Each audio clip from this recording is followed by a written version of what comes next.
ఖమ్మం జిల్లాలో సీతారామ ప్రాజెక్టు ద్వారా గోదావరి జలాలు జలదోపిడికి గురవుతున్నాయని సిపిఎం ఎంఎల్ న్యూ డెమోక్రసీ రాష్ట్ర నాయకులు ఆవునూరి మధు తెలిపారు. ఖమ్మం జిల్లాకు చెందిన ముగ్గురు మంత్రులు ఏజెన్సీ ప్రాంతాలకు నీళ్లు ఇవ్వకుండా కుట్రలు చేస్తున్నారని ఆరోపించారు.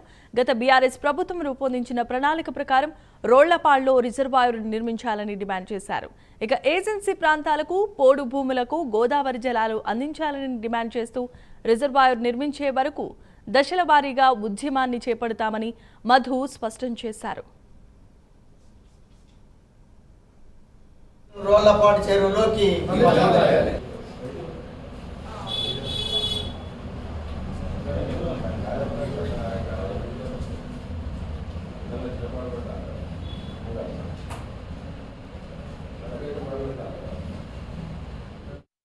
ముఖ్యంగా గత టీఆర్ఎస్ ప్రభుత్వం ఏదైతే రోళ్లపాడు చెరువును రిజర్వాయర్ గా మార్చాలన్నదో దాన్ని రిజర్వాయర్ గా మార్చాలని చెప్పి డిమాండ్ చేస్తున్నాం.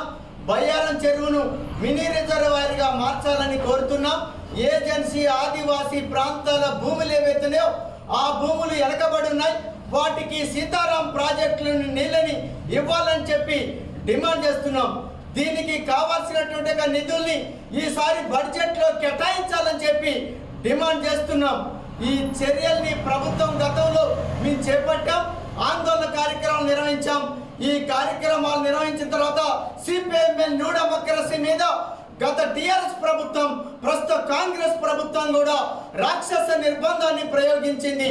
అక్రమ కేసులు పెట్టి నిర్బంధం ప్రయోగించి మమ్మల్ని అరెస్ట్ చేయడం అనేది జరిగింది. ముఖ్యంగా గత టీఆర్ఎస్ ప్రభుత్వం ఏదైతే రోళ్లపాడు చెరువును రిజర్వాయర్ గా మార్చాలన్నదో దాన్ని రిజర్వాయర్ గా మార్చాలని చెప్పి డిమాండ్ చేస్తున్నాం. బయ్యారం చెరువును మినీ రిజర్వాయర్ గా మార్చాలని కోరుతున్నాం.